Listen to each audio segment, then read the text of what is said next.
She called the cops and screamed, "Arrest him. He doesn't belong here." The flashing red and blue lights hit my face before I even understood why. I was being stopped. I had only parked outside my own house.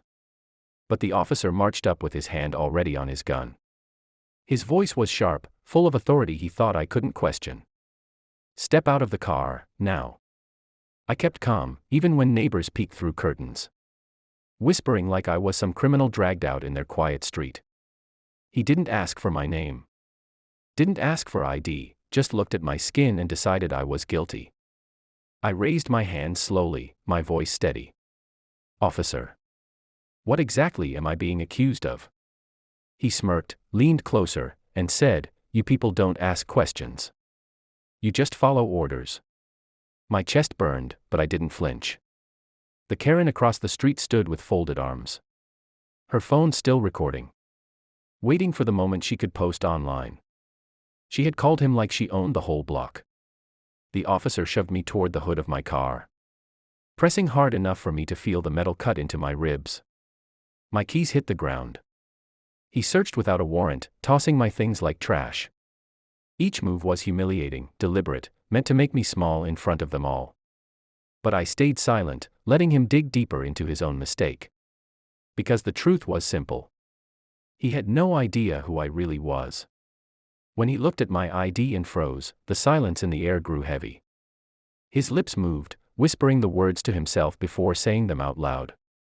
His voice shaky for the first time that night, "Head of Internal Affairs." I looked him dead in the eyes and said, "Now, do you want to repeat what you just told me a minute ago?" His hand trembled as he held my ID, the badge shining under the streetlight. For the first time, the arrogance in his eyes slipped, replaced with something closer to panic. He stuttered, trying to regain control. This has to be fake. There's no way you." His words trailed off, but the Karen across the street wasn't done.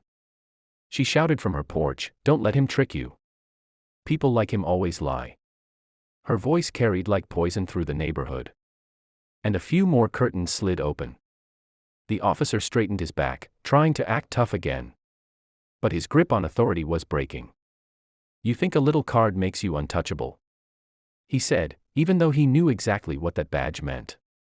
I leaned closer, lowering my voice just enough for only him to hear. "That little card. It's the reason your career could end tonight." He swallowed hard, but Karen stepped in, walking across her lawn as if she owned the street. She waved a piece of paper in her hand, thrusting it toward me. "This is an HOA notice. It says you're not even allowed to live here. He's trespassing, officer, arrest him already." The officer looked at the paper, then at me, desperate for something to cling to. But I didn't even glance at it. Instead, I pulled out my phone, opened a folder, and tapped the screen. The sound of recorded audio played clear in the night, Karen's voice. Hours earlier, laughing with another neighbor. "Don't worry, I'll get him kicked out. I'll make him regret moving here. One call and the cops will do the rest." Karen's face drained of color. The neighbors listening from their windows now had proof of her plan. The officer's jaw clenched, he realized. He was caught in the middle of something much bigger. And then, a second patrol car pulled up. Real backup. Only this time, the officer stepping out wasn't just anyone, it was my former trainee. The one who knew exactly who I was. The second patrol car door slammed. And out stepped Officer Daniels, broad-shouldered. Calm, the kind of cop who didn't waste words. The moment his eyes landed on me, his posture changed. He removed his cap, walked over with respect in every step, and said loudly enough for the whole street to hear, "Good evening, sir. Didn't expect to see you out here." The first officer's face went pale. You know him." Daniels glanced at him with cold disbelief. "Know him? He trained half the department. He's the head of internal affairs." His words cut through the air like thunder. And a wave of murmurs rippled through the neighbors hiding behind curtains. Karen's confidence cracked. She pointed at me, her voice shrill. "That's impossible. He's lying. I saw him park here like some thug. He doesn't belong in this neighborhood. Daniels turned slowly toward her, his jaw tightening. Ma'am, you just admitted on record that you targeted him. And if you interfered with police duties tonight, that's obstruction. She blinked fast, her bravado slipping. I didn't mean, but before she could finish, I stepped forward. Locking eyes with the first officer who still held my ID with shaking hands. Tell me, officer. Do you still think my skin color decides where I belong? He didn't answer. His silence was louder than any confession. Karen's paper slipped from her hands, fluttering to the pavement like a piece of trash. Then Daniels leaned in closer to him and said, Internal Affairs investigates corruption, racism, abuse of power. Do you understand what that means for you right now? The entire block was frozen, watching a man who thought he held all the power crumble in front of the person he tried to humiliate. Karen tried one last desperate move. She pulled out her phone. Threatening, I'll call the HOA board myself. I'll have every single one of you fired. That's when I smiled for the first time that night. Good, I said. Because the president of your HOA board, he's already under investigation. By me. Karen's mouth fell open like she had been slapped. Her eyes darted between me, Officer Daniels, and the neighbors now stepping out onto their porches. The quiet street was no longer quiet, phones were up, recording everything. She tried to laugh it off, her voice shaky. You think anyone will believe you? This whole neighborhood knows what kind of people you are. That word, people, hung heavy in the air. Daniels took a sharp step toward her, his voice cutting. Ma'am, I'd watch your next words very carefully. You're already on thin ice. The first officer finally spoke, but it wasn't confidence anymore. His voice cracked. Sir, I didn't know who you were. I cut him off. You thought you could humiliate me without consequence. You thought you could put your knee on my dignity and nobody would say a word. The neighbors gasped, whispering. A man across the street shouted, we saw everything. A woman added, he didn't do anything wrong. The tide was turning, and Karen knew it. Her face twisted with desperation. She lunged forward, snatched the paper from the ground, and waved it again. This is legal. This proves I have authority. I didn't even look at it. Instead, I pulled out another document, one she wasn't expecting. A property deed, stamped and signed. I held it up for everyone to see. This land, this house, every inch of it is mine. Bought. Paid for. And filed with the county. The crowd buzzed louder, recording every word. Daniels nodded firmly. That's checkmate, ma'am. Karen's hand shook, the paper crumpling in her grip. For the first time, she backed away. But then, her eyes flicked toward the first officer, and something dark sparked in her face. You don't have to listen to him, she hissed at him. We can make something up. Say he resisted. Say he threatened us. No one will believe him over two officers and me. The street fell silent again. It wasn't just ugly anymore, it was dangerous. And that's when I knew. I had to reveal the second layer of my power. I stared at her, letting the weight of her words sink into the night. She had just exposed herself completely, out loud. On camera, in front of half the neighborhood. My phone, still recording, caught every syllable. I didn't rush. I didn't even raise my voice.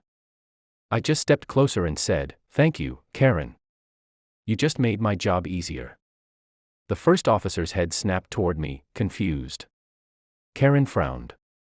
"What are you talking about?" I tapped my phone screen, stopping the recording, then slipped it into my pocket. See, I don't just run investigations. I authorize them. That means I have the power to put any officer under review. Effective immediately. Which includes him. I pointed at the officer still gripping my ID with clammy hands. His face turned white. Karen's jaw clenched. She tried to rally again, her voice cracking as she raised it for the cameras. You can't do that. You're abusing your power. I didn't flinch. No, ma'am. I'm using it exactly the way the law intended, to expose corruption and racists. who think a badge or a fake notice makes them gods. Daniel stepped forward, pulling a small bodycam from his vest. He held it up for everyone to see. Good news is, this whole thing has been recorded from start to finish. And guess what? It's already uploading to the station's server. Karen froze, her face draining of color. The neighbors erupted in murmurs again, phones still filming, some even cheering. The first officer tried to mumble an excuse. I thought he was suspicious. I was just doing my job. But Daniels cut him off with a glare. Your job? Or your bias? Karen suddenly turned on him too, snapping. Don't you dare throw me under the bus. You work for us, not him. And that was her final mistake. I leaned forward, close enough for her to hear the cold truth. He doesn't work for you.